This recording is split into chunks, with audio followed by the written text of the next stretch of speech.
Ви благодарам, подпредседателе. Јас сакам накратко да се обратам уште еднаш да ве запознам и со самата потреба и со важноста од донесувањето на овој закон по скратена постапка, бидејќи онаа ситуација со урбанистичкиот хаос и со градежната мафија нема крај. Доброто е што и владата и институциите веќе имаат сериозни заложби да се воведе ред и да се тој хаос среди. И денес дури има серија на реакција од една скопска општина од изборна единица 1, кај што уште еден криминален дух се носеше и кај што граѓаните немаат и не им се дозволува право дури да поднесат и анкетни листови. До таму е стигната работата.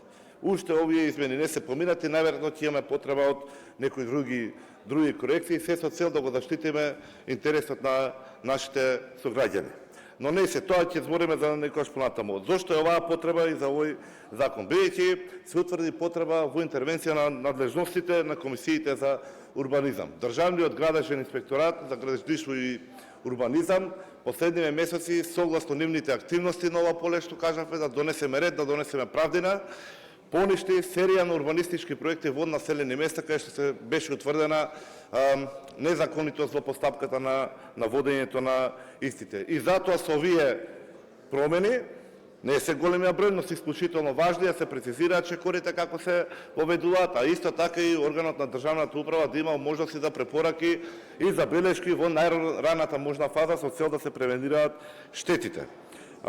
Би сакал да истакнам дека практично со законот нема да може да се дозволи правно лице кое што го изработува урбанистичкиот проект, истото тоа правно лице да биде и ревидент на истиот.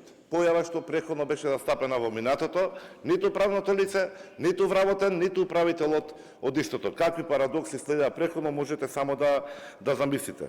Истото така би сакал да укажам дека со прецизирањето на чекори и при самиот надзор на изготвување, спроведување на урбанистичките проекти, како фаза од изведувањето на урбанистичките планови, цениме дека ќе се направи многу поквалитетно решение кое што ќе спречи уште понегативни појави во иднина. Благодарам.